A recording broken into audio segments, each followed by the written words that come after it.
জাগিৰোডত এটা semiconductor industry কৰি অসমৰ ভাগ্য বদলাব নোৱাৰে। সেমিকন্ডাক্টৰ ইণ্ডাষ্ট্ৰিত ২৭,০০০ কোটি টকা খৰচ হ'ব, ২০,০০০ কোটি টকা চৰকাৰে দিছে, মাটি ফ্ৰীকে দিছে। মোক যদি ২০,০০০ কোটি টকা দিয়ে, মই অসমত এজনো নিবনুৱা নাইকিয়া কৰি দিম, মোৰ এইটো গেৰাণ্টি আছে। আনকি সাংবাদিকৰ কাৰণেও আমাৰ ফুল ফ্লেজেড প্লেনিং আছে, যাতে কোনো সাংবাদিকে জীৱনৰ বেছিভাগ সময় ছ'চিয়েল ছাৰ্ভিচ দি তাৰ পৰৱৰ্তী সময়খিনি কেতিয়াও যাতে দুখত কটাব নালাগে, আৰু জীয়াই থকাৰ কালখিনিত সাংবাদিকে যাতে পলিটিচিয়ানৰ পইচা লৈ জীয়াই থাকিব নালাগে। বিজেপিয়ে সাংবাদিক এজনক টকা ৫০,০০০ দি কিনিব, আমি তেওঁলোকক ছেফ প্লেন দিম, আমাৰ বিৰুদ্ধেও নিউজ কৰা, কিন্তু তোমালোকৰ জীৱন আমি নিৰাপদ কৰি দিম।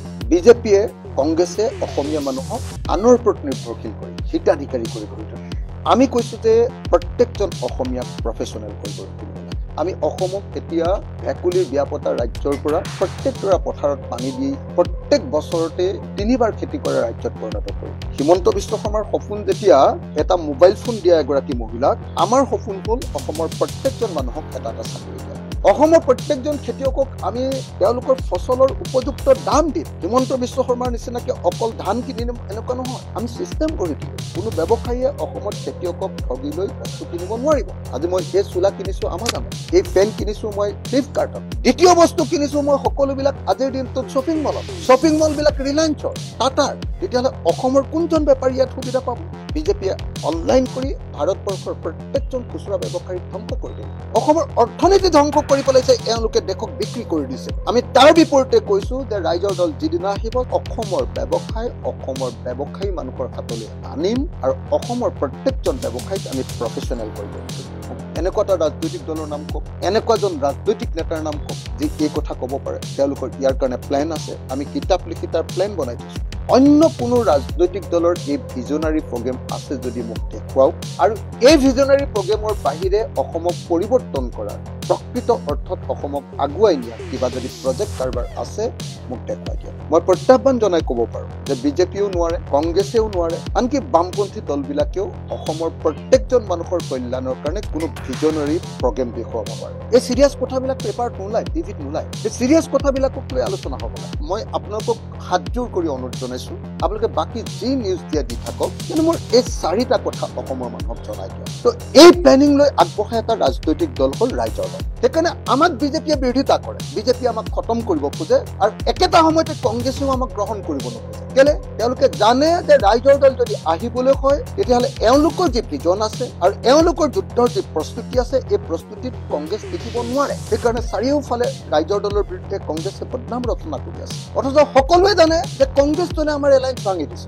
উপনিৰ্বাচনত, আপোনালোকৰ বিহালী নিৰ্বাচনত এলায়েন্স ভাঙি দিছে গৌৰৱগগৈ। অথচ বদনাম দিয়ে মোক হাজাৰজন মানুহে এতিয়া হোৱাটছএপত মেছেজ দি আছে যে আপুনি আৰু কংগ্ৰেছক গালি নাপাৰিব। কিন্তু কংগ্ৰেছক গালি যদি নাপাৰো, তেতিয়াহ'লে কংগ্ৰেছ দলে জানো সঁচাকে আজিৰ দিনটোত ঐক্যবদ্ধ হৈ বিজেপিক হৰুৱাবৰ কাৰণে আগবাঢ়ি আহিব?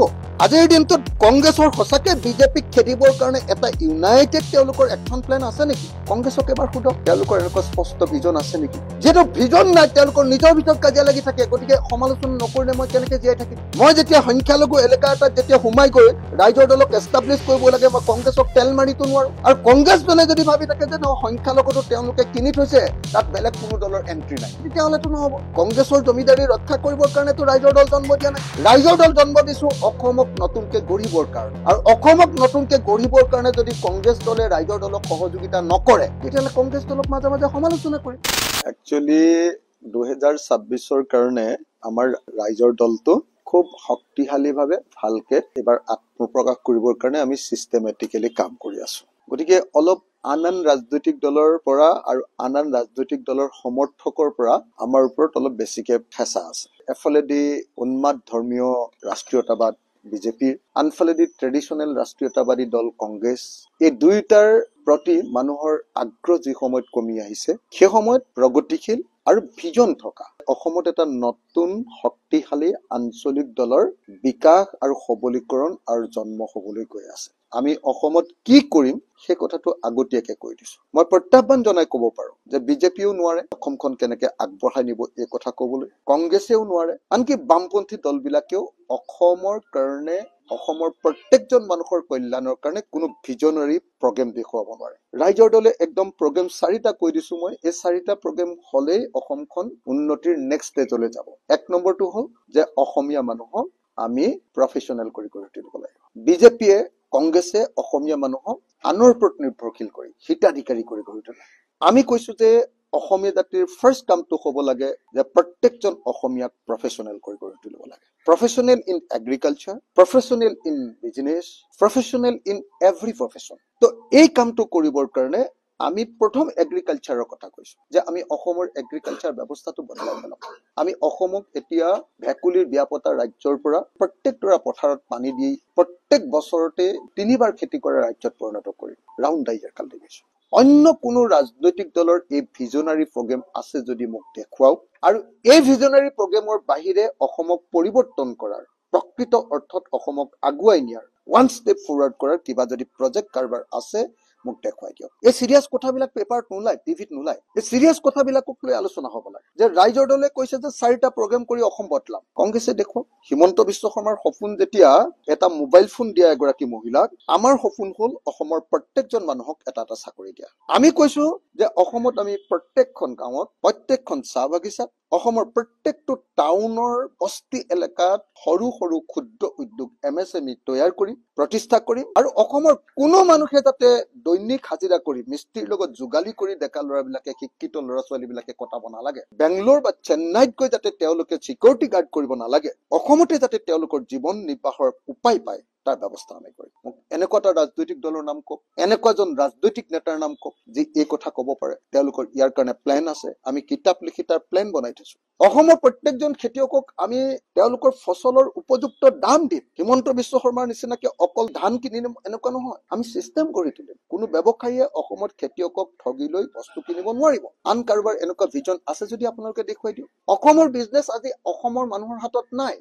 অনলাইনৰ হাতলৈ গোটেই খুচুৰা ব্যৱসায়টো গুচি গ'ল অথচ ভাৰতীয় ব্যৱস্থাত খুচুৰা ব্যৱসায় ৰিটেইল সেল কেতিয়াও বিদেশী কোম্পানীৰ হাতত যাব নোৱাৰে বিজেপিয়ে অনলাইন কৰি ভাৰতবৰ্ষৰ প্ৰত্যেকজন খুচুৰা ব্যৱসায়ীক ধ্বংস কৰি দিলে আজি মই এই চোলা কিনিছো আমাজনত এই ফেন কিনিছো মই ফ্লিপকাৰ্টত অসমৰ বেপাৰীয়ে ক'ৰ পৰা পইচা পাব দ্বিতীয় বস্তু কিনিছো মই সকলোবিলাক আজিৰ দিনটোত শ্বপিং মল বিলাক ৰিলায়েন্সৰ টাটাৰ তেতিয়াহ'লে অসমৰ কোনজন বেপাৰী ইয়াত সুবিধা পাব অসমৰ অৰ্থনীতি ধ্বংস কৰি পেলাইছে এওঁলোকে দেশক বিক্ৰী কৰি দিছে আমি তাৰ বিপৰীতে কৈছো যে ৰাইজৰ দল যিদিনা আহিব 4 নম্বৰ আমাৰ সপোনটো হ'ল 4 নম্বৰ আমাৰ পৰিকল্পনা হ'ল যে অসমৰ ব্যৱসায়ী মানুহৰ হাতলৈ আনিম আৰু অসমৰ প্ৰত্যেকজন ব্যৱসায়ীক আমি প্ৰফেশ্যনেল কৰি তুলিম মই আপোনালোকক হাতজোৰ কৰি অনুৰোধ জনাইছো আপোনালোকে বাকি যি নিউজ দিয়া দি থাকক কিন্তু মোৰ এই 4টা কথা অসমৰ মানুহক জনাই দিয়ক এই 4টা কথাক বাদ দি যদি অসমৰ কোনোবা মানুহে উন্নতিলৈ যাব পাৰে মোৰ গ্যাৰান্টি আছে এনেকুৱা কোনো ব্যৱস্থা নাই কেতিয়াও জাগিৰোডত এটা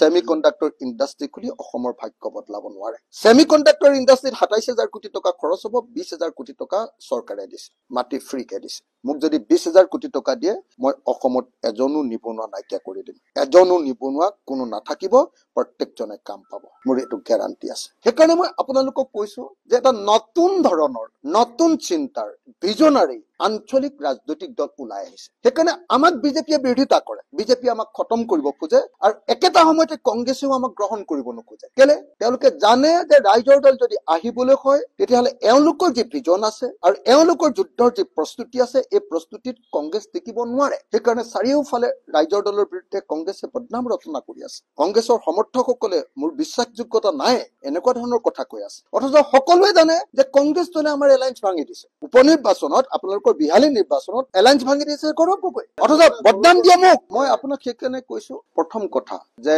অসমত এটা ৰাজনৈতিক দল জন্ম হৈছে আঞ্চলিক ৰাজনৈতিক দল ৰাইজৰ দল যিটোৱে ভিজন লৈ অসমীয়া জাতিটোক আগবঢ়াই লৈ যাবৰ কাৰণে প্ৰত্যেকজন মানুহ আনকি সাংবাদিকৰ কাৰণেও আমাৰ ফুল ফ্লেজেড প্লেনিং আছে যাতে কোনো সাংবাদিকে জীৱনৰ বেছিভাগ সময় সোশ্যাল সাৰ্ভিস দি তাৰ পৰৱৰ্তী সময়খিনি কেতিয়াও যাতে দুখত কটাব নালাগে আৰু জীয়াই থকাৰ কালখিনিত সাংবাদিকে যাতে পলিটিচিয়ানৰ পইচা লৈ জীয়াই থাকিব নালাগে তেওঁলোকক এটা সেফ প্লেনিং দিয়াৰ আমাৰ প্লেন আছে প্ৰত্যেকজন সাংবাদিকক সুৰক্ষা দিয়াৰ আমাৰ প্লেন আছে মোক কোনোবা এজনে কওক বিজেপিয়ে সাংবাদিক এজনক টকা 50,000 দি কিনিব আমি তেওঁলোকক সেফ প্লেন দিম আমাৰ বিৰুদ্ধেও নিউজ কৰা কিন্তু তোমালোকৰ জীৱন আমি নিৰাপদ কৰি দিম তো এই প্লেনিং লৈ আগবঢ়াই এটা ৰাজনৈতিক দল হ'ল ৰাইজৰ দল আমি কংগ্ৰেছক হয় আমি এটেক কৰিছো মোক হাজাৰজন মানুহে এতিয়া হোৱাটছএপত মেছেজ দি আছে যে আপুনি আৰু কংগ্ৰেছক গালি নাপাৰিব কিন্তু কংগ্ৰেছক গালি যদি নাপাৰো তেতিয়াহ'লে কংগ্ৰেছ দলে জানো সঁচাকে আজিৰ দিনটোত ঐক্যবদ্ধ হৈ বিজেপিক হৰুৱাবৰ কাৰণে আগবাঢ়ি আহিব আজিৰ দিনটোত কংগ্ৰেছৰ সঁচাকে বিজেপিক খেদিবৰ কাৰণে এটা ইউনাইটেড তেওঁলোকৰ একশ্যন প্লেন আছে নেকি?